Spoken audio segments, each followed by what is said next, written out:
in a motel, a 10-room motel with 2 bathrooms. You know, why stay there when you can go 50 or 60 miles and have first-class accommodation? Same thing with restaurants. They were small, inadequate restaurants, but during the time when you couldn't go anyplace else, they were able to survive. But when they were able to go to better places, then you go where you can get the most for your money. Judge Logan talks about how the Civil Rights Act of 1964 destroyed African-American business in America. My father bought the Flamingo nightclub in 1964, and we owned the Flamingo up until 1980, when I sold it and negotiated the sale to Yates Township. What happened to Idlewild, and I can't say that white America was as devious as this would sound, that through integration, the Civil Rights Act of 64 killed all black business. You see, there were tremendous strides being moved with black business. There was the Gotham Hotel, there was the Roberts Hotel, there was the Pasco's Hotel. There were black enterprises and businesses throughout the community. Money was turning over 2 and 3 and 4 times. You had State Street, you had Fifth Street in Dayton, you had Division here. Every community had its mecca in terms of black business centers. And those black business centers were doing well. You had African-American cleaners, grocery stores, dry cleaners, all types of black businesses that were doing well. And in 64, the Civil Rights Act, in essence, said, well, black America, you don't have to go to black businesses. Now come on over here to the white business, and we can do better. And it hit in such a surprise that most black businesses didn't even know it coming. It was almost like a sucker punch. It hit them without them even realizing that it was coming. And then all of a sudden, in 65, they had to now compete with, how can a little small grocery store compete with Myers? How can a little small hotel compete with the Holiday Inn? And the Holiday Inn was a big chain at those days. How can Idlewild compete with Las Vegas? That was the door that opened, you see. Before 64, Idlewild didn't have to compete with Las Vegas. There were no blacks in Las Vegas. They didn't allow blacks to come to Las Vegas. So Idlewild was competing with itself. Now we've got a whole different ball game. And it killed not only Idlewild, but it killed every black business in America. And if you look at businesses, most businesses have started, other than Jet and Ebony, from 1964 forward. Because before that, the business had died. They were killed by virtue of the competition that was created by the Civil Rights Act. Dr. Ben Wilson gives us his views on how the Civil Rights Act of 1964 affected Idlewild and how it will never be the same. In the 1960s, when black folk were talking about civil rights, okay, once the Public Accommodations Act was passed, you began to see the demise, the slow death of Idlewild. A lot of African Americans thought that 1964 meant integrate. That's the term they used, but they really meant desegregate. Okay? Black folk were thinking that integration would be meeting in together in the middle. But the white folk, it meant, you leave what you got, you come to where I am. Now, as a result of that, Idlewild began to die. Now, white folk used to come from Traverse City to go to Idlewild to see the black performers because the black performers couldn't perform in the real exclusive clubs in Traverse City.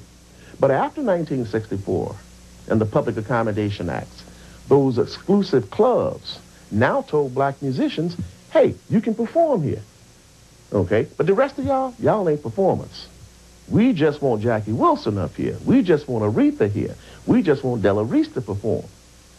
So basically what we're talking about, it wasn't true integration at all.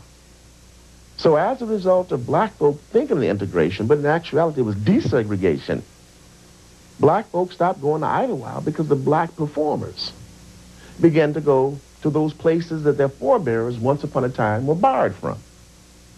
Then you had that other element.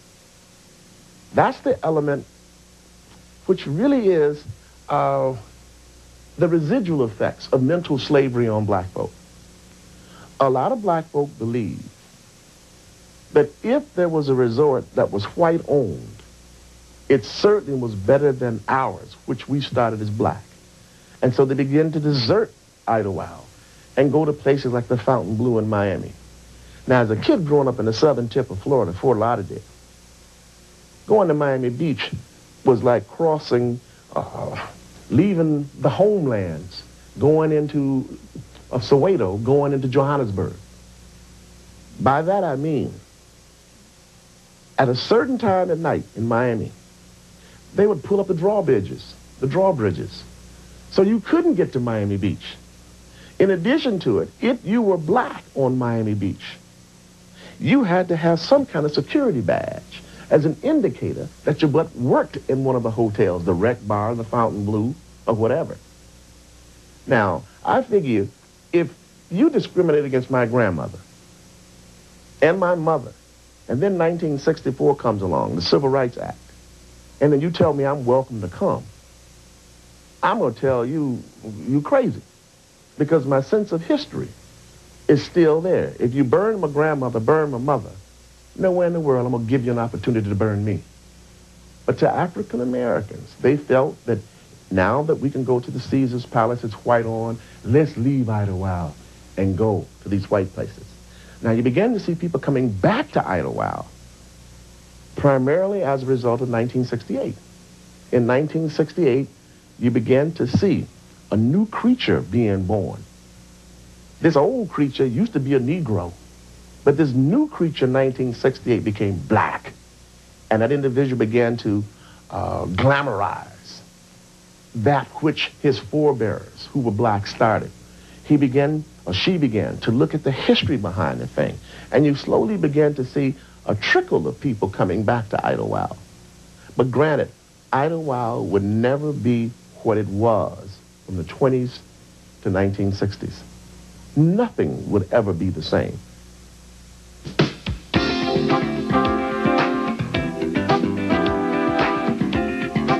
In the 1980s, African Americans were a part of mainstream America. When it came to leisure life, they could go wherever their economic status allowed. Idlewild became a distant memory. It appeared as though it never existed as the Black Eden of the 40s, 50s, and 60s. It was even declared a ghost town in the 1980s. However, today, there's a different kind of Idlewild. The future will never be the past. But because of the clean lakes, the hunting, and the cost of land, Idlewild still has a significant role in African American life today. I think Idlewild will be a place that everybody like to come up on the weekends in the summers and spend their summers here to enjoy the lake and enjoy their new homes, and after they get older and retire up here where there isn't all this shooting and hollering and noise going on. They say it's so peaceful up here. People that come from the city said it's real peaceful up here. And, well, that's one of the reasons I come back. And I lived in Grand Rapids most of my adult life, and I've been back up here since '84. And that's one of the reasons I come back up here. Of course, I got a spot on the lake. Can't everybody get a spot on the lake? But I have a spot on the lake, and that's another. To have a spot on the lake and the money that I pay for taxes and everything, if you wanted to do that in any other county or around Grand Rapids and everything, you know what it would cost to get on one of the lakes out there. It would cost, you'd have to be a millionaire to live on a lake there. Well, I'm not a millionaire, and I live on the lake, and I enjoy our lake as much as the people do in Grand Rapids enjoy Reed's Lake. And that's just, you just got the freedom, and I'd like to have everybody come up and feel that freedom. Charles Hamilton, who lives in Idlewild year-round, gives his thoughts on Idlewild in the 80s. It's altogether different. All the old folks done died out, and it's a second generation. And now mostly it was the old and the young. Now it's mostly the older folks. It just went from one to another one. You see, most of the young folks, age 20s, 30s, they don't care too much about it. They might come up with the parents, you know, friends of the family or something like that, you know, for the weekends. But to come to live and to stay, no. It's just mostly all anybody I say within 50 or older.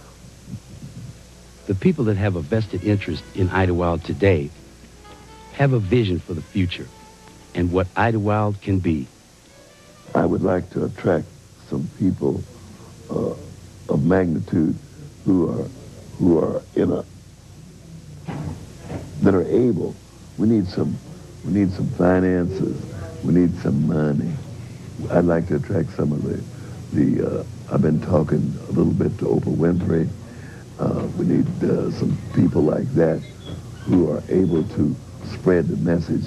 There are very few black resorts left. We're holding on, but we just don't want to put that stigma that we're all black. We want to put the stigma that we welcome people, period, that are interested in keeping Idlewild alive. We want the lake. We don't want to differentiate the people. We don't want to have just the lake people, the locals. I think that was a criteria that I never did like in Idlewild. It's all about people. It's people. And with the new millennium, we need people that have values and that see what can happen and want to make it happen. Big Star Lake is not that far from Idlewild, and they have some facilities. Baldwin, of course, and that's important to know that Baldwin is the big city of that area, of course, and Baldwin's not a big city, quite frankly. Jones Ice Cream was always something very special. The bank has always been supportive of Idlewild, which was Lake County State Bank, both the Smith brothers. I know Bob has always been a very dear friend to our business enterprise when we were there, and even to me. He gave me student loans for me to continue my education. But Idlewild is not only in the mind, but it's in the reality. And we now have to carry it to another level into the 21st century. I think we can do that through our youth and through our children, for them to appreciate the finer things of Idlewild and not let them be as spoiled. I mean, many youngsters think that Idlewild is like camping out, and it's not. I mean, they've got just as much modern equipment in Idlewild as in any place. I was an honorary fireman when I was there, by the way, and enjoyed the activity. Whenever there was a brush fire, you get the siren would go off at the fire station, and you go out to take charge of putting the fire out. Sometimes it was a travesty because you're talking about all volunteers. We got out there and didn't know how to make the water work, so we just started stepping on the fire. But that's all part of the grandeur of Idlewild. It's a magical place.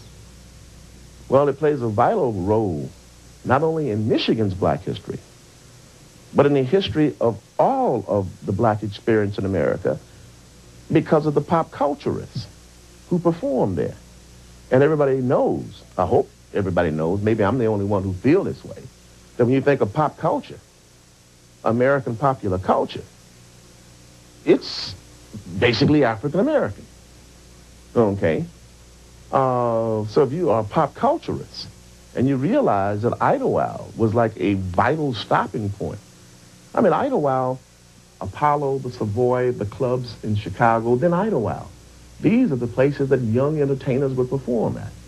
Okay? And if you're interested in popular culture, how can you be interested in the popular culturists but not where they performed? It's almost like being interested in James Brown, but you don't want to talk about the Apollo. So, you know, it plays a vital role in Michigan's African-American history, but it also plays just as an important role in the pop cultural history of American performance.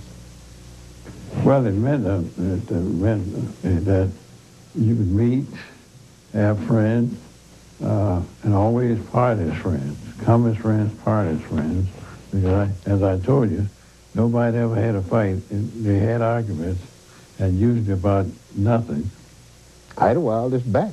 It's not coming back, it's back.